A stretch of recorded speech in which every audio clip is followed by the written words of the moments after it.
এটার নাম হচ্ছে fuse, high voltage fuse. High voltage fuse. 220 voltage fuse. তারপর এটা হচ্ছে বুস্টার কয়েল। কয়েল। হ্যাঁ, এটার নাম হচ্ছে অক্টো কাপলার।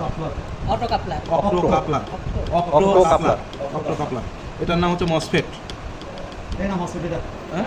এটা মসফেট। এটা আইসি। হ্যাঁ এটা এই যে মসফেট। এই মসফেট টাইপ সিলেকশন তো এই হ্যাঁ, মসফেট এটা, সরি। এটা হচ্ছে মসফেট, এটা হচ্ছে আইসি। আচ্ছা, এটা পুরো মাদারবোর্ডে দুইটা ভাগে ভাগ করা হয়েছে। একটা হচ্ছে এটা হচ্ছে হট সেকশন আর এটা হচ্ছে কোল্ড সেকশন। এই গোলটা কি গোল? এটা হচ্ছে এক ধরনের ক্যাপাসিটর বললো না। না ক্যাপাসিটর না, এটা ইন্ডাক্টর বললো তো, কয়েল আছে ভিতরে বলে, এটা কত যে কয়েল দেখা যাচ্ছে, হ্যাঁ, ওই যে ভিতরে কয়েল দেখা যাচ্ছে। আচ্ছা, ইন্ডাক্টর। ইন্ডাক্টর এটার নাম হচ্ছে রেজিস্টার 4R7 অর্থাৎ 4.7 ওহম। এটা একটা আইসি। আর এটা তো ক্যাপাসিটর। এটা সিপিইউ, পুরা মাদারবোর্ডের প্রসেসর। এই তো, এটা তো ক্রিস্টাল বললাম।